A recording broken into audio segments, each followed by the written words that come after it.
Assalamualaikum warahmatullahi wabarakatuh. Perkenalkan, kami dari kelompok 9 mata kuliah Fikih Munakahat Kontemporer akan mempresentasikan hasil dari diskusi kelompok kami. Adapun dari kelompok kami dalam hal ini akan mempresentasikan dengan tema nikah siri. Kemudian untuk anggota kelompok kami ada 5 orang. Yang pertama ada saya sendiri, Irfan Rosadi, kemudian ada Mbak Alita Noni Ardian, kemudian ada Mbak Wiwit Nailunaza, kemudian ada Mbak Revi Afrisa Putri, dan yang terakhir ada Mbak Eli Dwi Wahyuni. Kemudian untuk selanjutnya setiap materi akan dijelaskan oleh 4 anggota kelompok kami yang lain. Untuk yang pertama akan dijelaskan oleh Mbak Alita Noni Ardian. Assalamualaikum warahmatullahi wabarakatuh. Perkenalkan, saya Alita Noni Ardian. Di sini saya akan menjelaskan mengenai pengertian dan dasar hukum nikah siri. Yang pertama, mengenai pengertian nikah siri.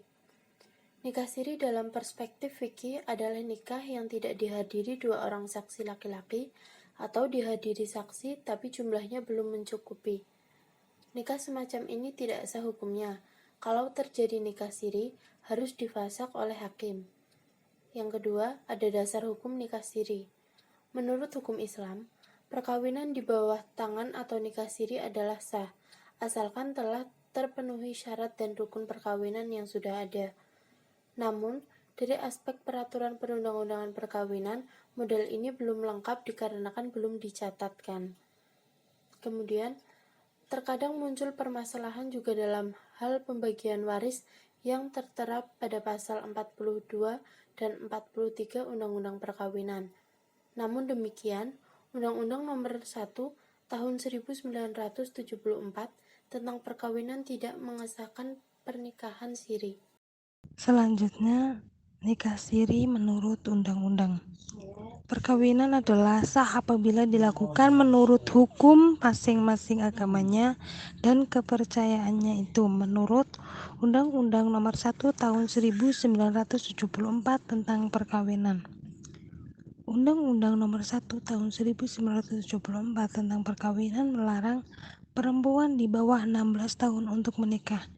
Nikah siri sendiri dilakukan karena untuk menghindari regulasi tersebut, sehingga seorang laki-laki tetap bisa menikahi perempuan berusia di bawah 16 tahun, karena tidak perlu mencatat pernikahannya secara legal. Bismillahirrahmanirrahim. Selanjutnya ada akibat hukum dari nikah siri dan cara melakukan isbat nikah. Nikah siri sendiri pada dasarnya adalah suatu problem hukum yang akibat hukumnya akan sangat berdampak pada perempuan yang dinikahi. Problem mendasar yang dirasakan oleh para perempuan pelaku nikah siri justru problem psikis dan tekanan batin sebagai akibat dari ketidakpastian hukum tentang status pernikahannya. Begitu pula bila terjadi perceraian.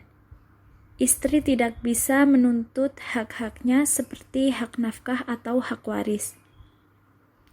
Perkawinan adalah perbuatan hukum, karena akan memunculkan akibat-akibat hukum yang lain.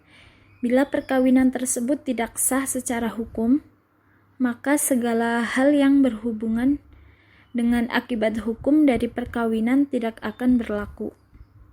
Pernikahan siri juga memungkinkan timbulnya kekerasan terhadap perempuan.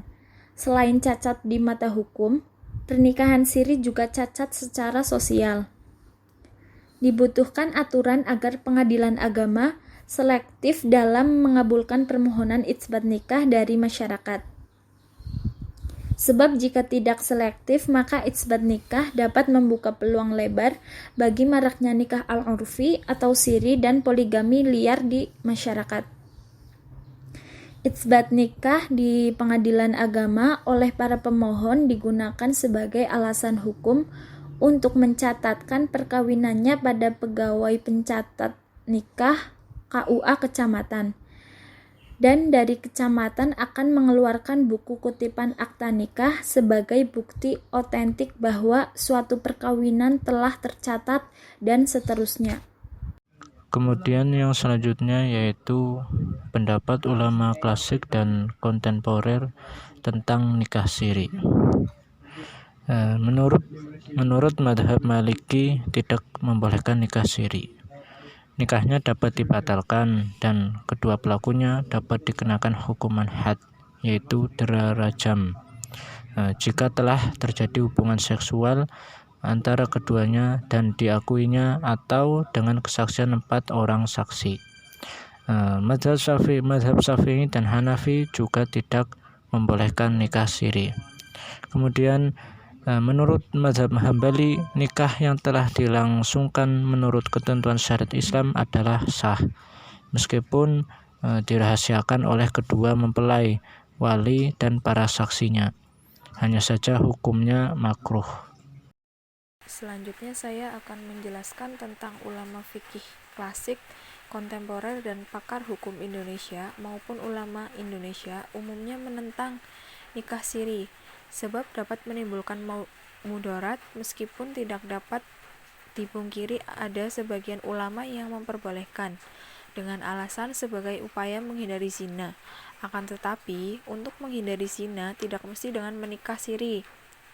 Nikah yang dilakukan dengan proses yang benar, yang diakui oleh hukum agama dan negara, akan lebih menjamin masa depan lembaga nikah tersebut.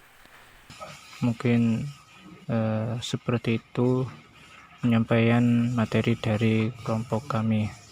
Bila mana dari kelompok kami terdapat penyampaian yang kurang jelas, dari kami kurang lebihnya mohon maaf. Sekian dari kami. Assalamualaikum warahmatullahi wabarakatuh.